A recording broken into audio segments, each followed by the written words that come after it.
Alrighty, that's where we needed to start. Okay, so today we're going to talk about savory soups. It's Joan and Brittney. We are from Penn State Extension. We are nutrition educator advisors in Delaware County, and we will be discussing some savory soups. This is our And Justice for All poster. We do not discriminate. All are welcome to our classes. This is our funding slide. This tells you that we are funded by the state, local, and federal governments. Any information you need to contact Penn State Nutrition Links at 888-PSU-3535 or Nutrition Links at psu.edu. All right, so today we're going to talk about reducing savory soups. I'm going to do one thing here. There we go. All right, that's better.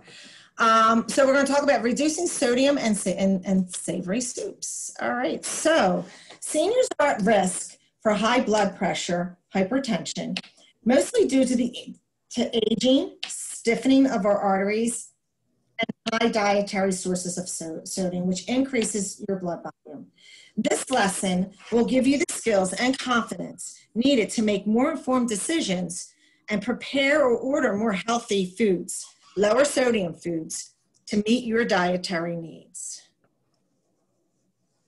So we will discuss identifying sources of dietary sodium. We'll identify foods for reducing high blood pressure. And we're also going to identify ways to make soup without salt. All right, so today we're going to review some ways that salt can sneak into our diets and we're not really aware of it. Did you know that on average, the higher this person's salt intake or sodium intake would be, the higher their blood pressure? This is really true in middle-aged and older Americans. They're at most risk for high blood pressure. So sodium, there's 40% of sodium in salt and 6% chloride in salt. 1 teaspoon of salt equals 2,300 milligrams of sodium. So you can see that right here. This is 1 teaspoon of salt. Adults 51 years and older should really only consume 1,500 milligrams of sodium per day. So 1 teaspoon is 2,300 milligrams. A half a teaspoon is 1,150. So you're actually allowed to consume 1,500. So that's kind of between that half a teaspoon and 1 teaspoon. So in and around that 2/3, 3/4 teaspoon would be about what we would need to consume. So these are some different types of salt. Table salt, which is the most common salt, usually has iodine added to it, and that helps to prevent iodine deficiency. Himalayan salt, all right, is pink in color because of the small amounts of iron oxide or rust. It also is mined in Pakistan. Kosher salt is a larger, flakier salt. It gets its name because of the Jewish religion. In their religion, they say that blood has to be removed from the meat before it can be eaten. Kosher salt is very good at doing this. So kosher salt doesn't usually have iodine in it either. And then there's sea salt. And sea salt is from evaporating seawaters. It usually is put on a food at the end of cooking. Now, some people might think that some of these salts are healthier for you. And that's really not true, okay? All of these salts contain that 40% sodium and 60% chloride. The only reason why maybe a salt might look or be healthier, but none of it's healthier, is the fact that the bigger grain and the flakes will be less sodium per teaspoon, but it will be the same weight. So it really doesn't matter. Salt is salt. All righty. All right, so what is the largest source of salt in the diet? So I want you to think about this. The next slide, I'm going to show you some things that might be the largest source of salt in our diet. I want you to put it in your chat box, or if you're on the phone and you want to write it down, all right? So is it added from the salt shaker, foods that naturally contain salt, or processed foods? Now we have 3 percentages, 75%, 15%, or 10%. So what matches with what? Give you a couple minutes to put things in the chat box. Okay, and write things down. Let's see what everybody has. All right, so processed foods and eating out is 75%. I bet some of you thought it was the salt shaker, right? Anybody think it was the salt shaker? I don't see my chat box, so I can't see. So processed foods like frozen foods or canned foods are going to be a little higher most of the time in sodium. And of course, eating out, you really don't know what the percentage of sodium is in the food that you're eating when you're eating out. Added from the salt shaker is 15%. All right. It's also one of the things you can do with the salt shaker is if you want to really start to limit your salt intake is only put in that half a teaspoon of salt in your salt shaker and see how far it gets you, okay? You know, if it takes you a day to get through that, then that's what you had in a day. Not so bad, but you do want to limit that. So that's one way to control your sodium intake. And then there's foods that naturally contain salt, and that's about 10%. Did you know that eggs contain natural sodium? Eggs have 62 milligrams of sodium. Celery and carrots have about 40 in a half a cup, and meats have about 25 milligrams per ounce. All natural sodium, all contain natural sodium. So unless you are on a very restricted sodium diet, there's really no need to omit those foods from your diet.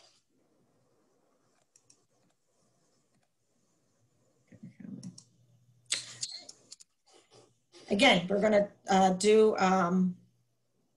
in the chat box, true or false. Consuming less than 1,500 milligrams, about 3/4 of a teaspoon of sodium each day is recommended for a person with high blood pressure. So if you're at home and you're on the phone, you want to write that down. Or if you're in the class with us, put it in the chat box. Alrighty, let's see what we got here. And the answer is true. Okay. A salt-restricted diet is recommended to help with blood pressure control. So it's important that we do try to control that blood pressure. And one of the ways we can do it is through less sodium in our diet. Salt is one of them. Now we're going to talk about a little bit about minerals in blood pressure. Does anybody have any questions? Any questions, Britt?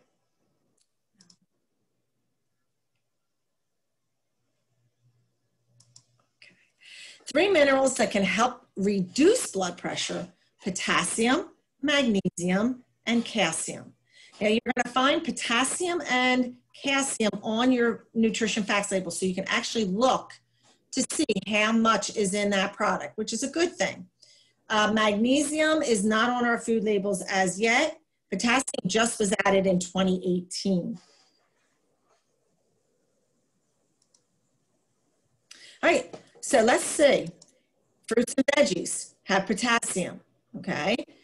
Our dairy products have the skim milk, dairy, yogurt, cheeses, things like that have calcium. And then magnesium would be your proteins and your nuts.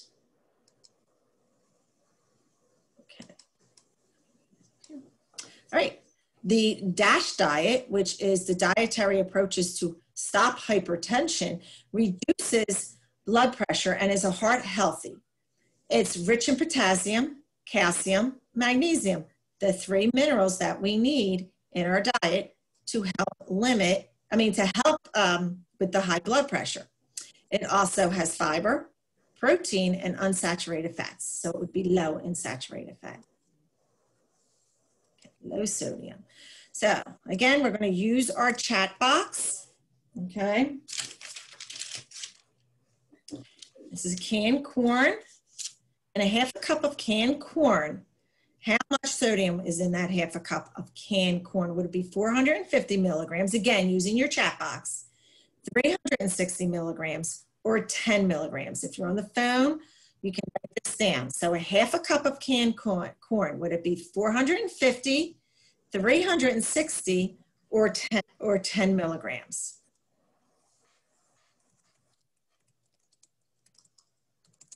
And the answer is 360 milligrams. Now that's for half a cup of canned corn. Remember, if you eat a cup of canned corn, you have to double that, okay? So the serving size really does play a role in your sodium intake. So half a cup of canned corn is 360 milligrams, okay? You wanna be mindful of that. All right, now we have some cut green beans. All right, you have a half a cup of green beans. Which is going to be highest in the sodium? Will it be fresh, frozen, or canned? Again, using the chat box or writing down, half a cup of green beans, would it be fresh, frozen, or canned to be the highest in sodium? The answer is canned is 380 milligrams. Fresh, only 1 milligram, frozen, only 1 milligram. So you can see here again, 380 milligrams is a lot of sodium. Okay. Choosing canned green beans with no salt added will help reduce the sodium content. No salt added to green beans is just about 10 milligrams. Fresh and frozen is even lower at probably about 6 milligrams. So when you're shopping, you want to be looking for that lower sodium, either no sodium or less sodium in your food products, especially your canned goods. Okay, which is highest? Let's check this one. You have a half a cup of frozen broccoli. Which is the highest that you would add to your broccoli that would add sodium to your dish? Is it lightly sauced, plain, or with cheese? And again, using the chat box, you can write your answer.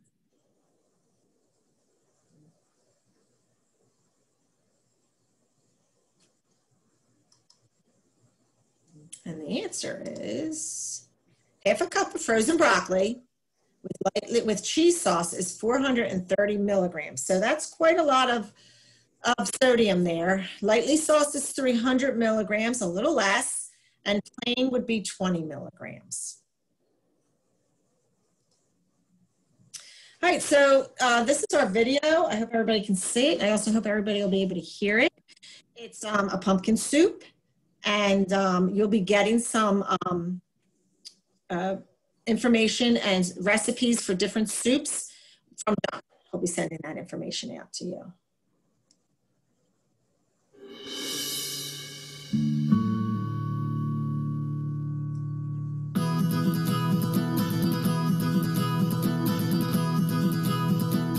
Temperatures are starting to drop all around the country, which means it's time for pumpkins. And today we're going to make a delicious pumpkin soup. I'm using canned pumpkin, which is super easy to use all year round. But when it's in season, you can also use fresh pumpkin from your local farm stand. Hi, I'm Chef Amy. Let's get started. I brought 3 cups of water to a boil, and now we're ready to go.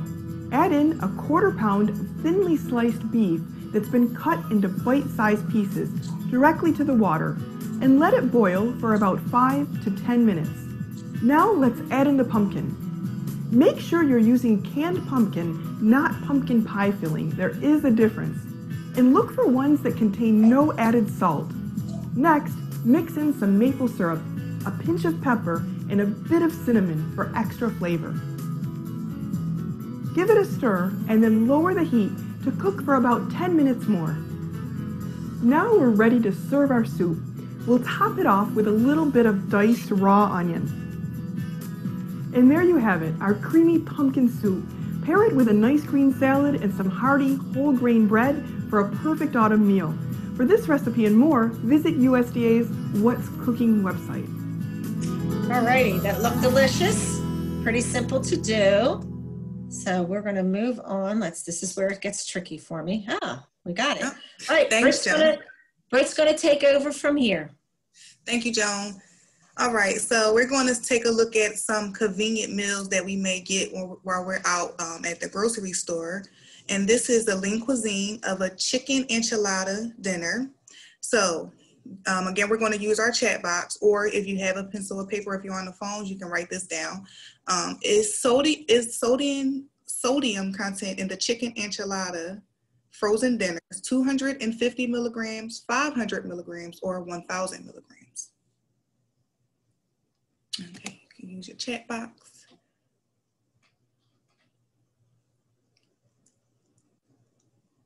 All right, so the sodium content is 500 milligrams per serving. It would be very difficult to find a frozen meal around 250 milligrams per serving. So when shopping for frozen meals, buy choices that are around 500 and 750 milligrams of sodium.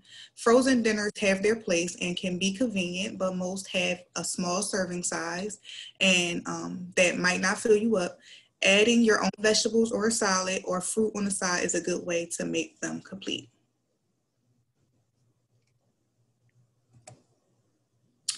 Okay, now we have canned soup.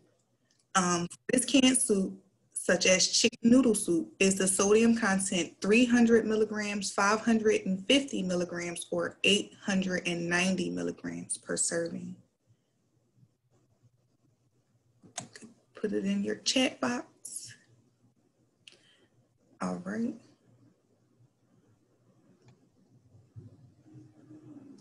All right, so for this can of chicken noodle soup, the sodium content is 890 milligrams. Different canned soups can have a wide range of sodium. Look for low sodium soups as a healthier option. Uh-oh, Joan.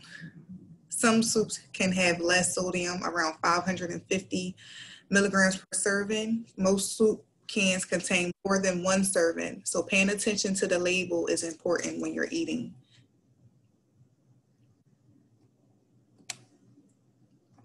Okay, does one serving of typical potato chips contain 300 milligrams, 150 milligrams, or 85 milligrams of sodium?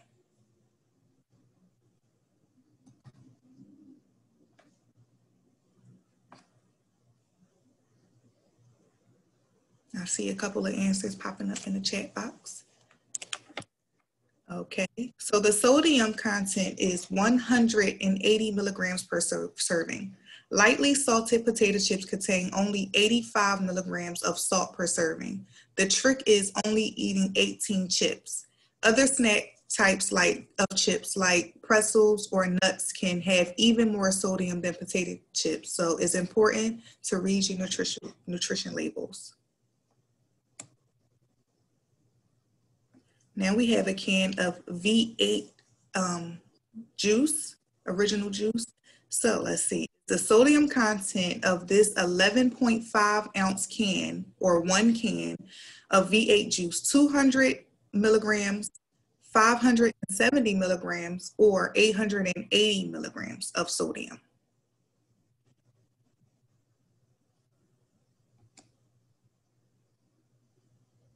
I see some answers popping up in the chat box. All right, so the sodium content is 880 milligrams per serving. Wow, everyone thinks that tomato juice is so healthy, even the can says 2 full servings of vegetables, but that comes packed with a lot of sodium. Low sodium V8 is lower in salt with only 200 milligrams per serving, making it a better choice. Or using canned, no salt, added diced tomatoes in dishes is another way to add the tomatoes. All right, so some food items might say things like reduced or less sodium or low sodium, salt or sodium free, which means that they are less than 5 milligrams of sodium per serving.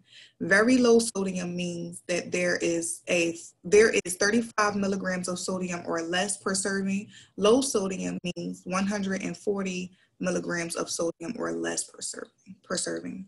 Reduced sodium means that there is less than 25% less sodium than the regular product.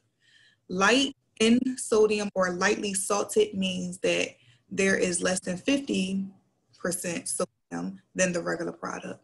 No salt added means that there's no salt added.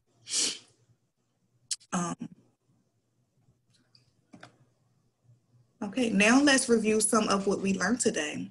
Which 3 minerals can help reduce your blood pressure? You can write this in the chat box or write it down on a piece of paper if you're on the phone.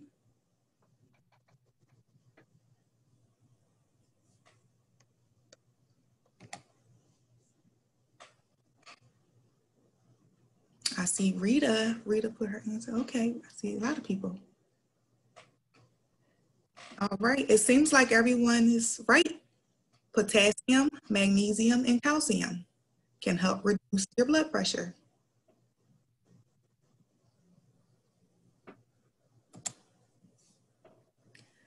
All right, now let's review the dietary tips to lower your blood pressure. Oh, sorry. This is actually a handout, part of a handout. So let's just go a review. Limit added salt, like we talked about. The source of salt in your diet should be limited. Eat more of the 3 key minerals, which is the ones we just spoke about: potassium, calcium, and magnesium. And limit sodium to your diet to less than 2,300 milligrams a day. All right, so we've seen our video of our soup. So, and that was soup that was didn't have any added salt in it. So, and of course, John has the recipe for you later. All right, and there we have it. And that's it. So now we're going to do a quick exercise, and I'm going to demonstrate it, and you can follow along. Joan, are you going to demonstrate with me? I'm going to back up a little bit. Yep. And remember, this is for seated. You could do these seated. Yes, this is seated. Standing, whatever is best for you. If you're going to do it standing, please make sure you have a sturdy chair or a table, just for, balance issues. But if you're going to do it seated, that's fine as well. Either way. Either way is all right. So our first exercise, we're going to back up. Right. We're going to clasp our hands together out in front of our bodies, and then we're going to twist, and we're going to twist left to right, and we're going to do this 12 times. All right, ready? Go. 1, 2, 3, 4, 5, 6, 7, 8, 9, 10, 11, 12. All right. Our next exercise, we're going to extend our arms straight out in front of us, palms down, and we're going to crisscross them. And again, it's going to be 12 reps. 1, 2, 3, 4, 5, 6, 7, 8, 9, 10, 11, 12.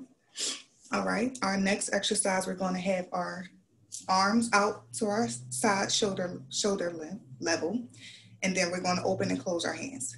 So ready? 12 reps again. 1, 2, 3, 4, 5, 6, 7, 8, 9, 10, 11, 12. All right. And then our last exercise is just simple roll of your shoulders forward and backwards. So you can mix it up. You can do 6 forward, 6 backwards, or however you like. I'm going to do 6 forward and 6 backwards. So 1, 2, 3, 4, 5, 6, and now backwards. 1, 2, 3, 4, 5, 6. And that's it. Pretty simple and pretty easy.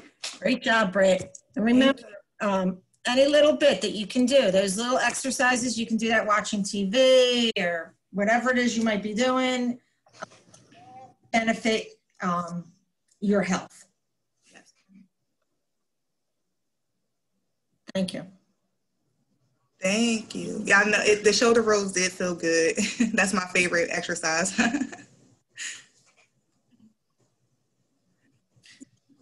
All right. All right, so is there any questions about the lesson that we showed you guys today?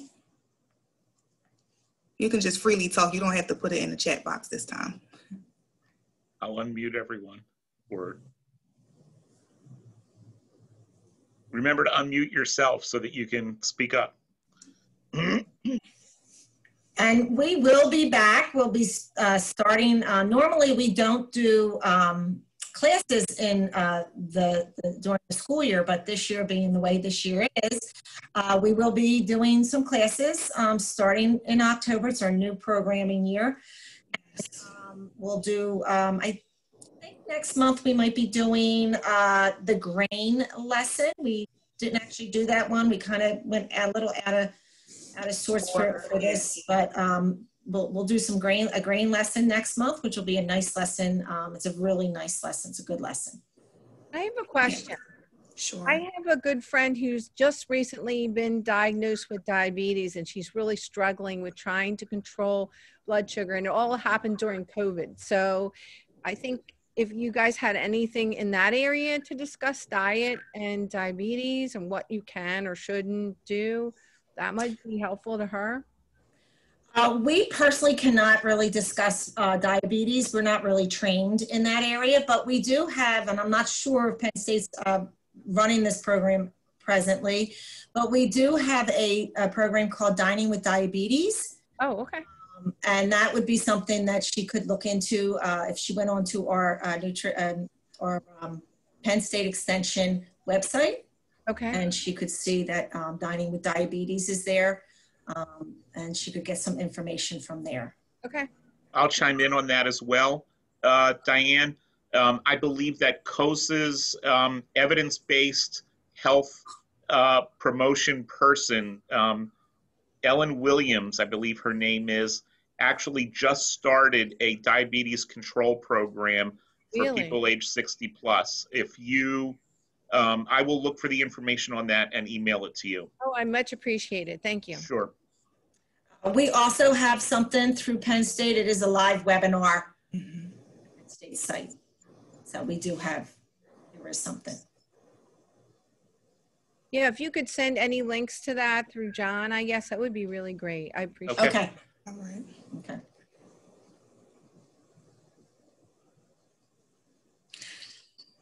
Okay, is that it then? That's it Should I wrap things up? As I said, we will be back next month. We will also be needing to do some, well, we need to do demographics, but we also need to do evaluations. An evaluation we do in the beginning of our program, and then we do it at the end of our programming. So we will also have some incentives to give out to those who do attend our classes. I'll get them to John in some way, shape, or form, or we'll figure that out. In the evaluations, we can work with you on the phone, or we can just email it to you. Great. And we also have a new thing called a Qualtrics. And it's a little like a thing that a scan. The bubble form, right? You fill in the circles. We do have that. Pardon me, John? You fill in the circles and then you run it through a scanner. Well, actually, it would be used if you have a code for your cell phone. A cell phone or a pad okay. or something, and you just put it up and it comes up, and then you just fill it out. Gotcha. It's easy to do, but you do have to have two sources, so right. That can be a little difficult. Hi, Joan. Okay. Yes. Hi, Farah.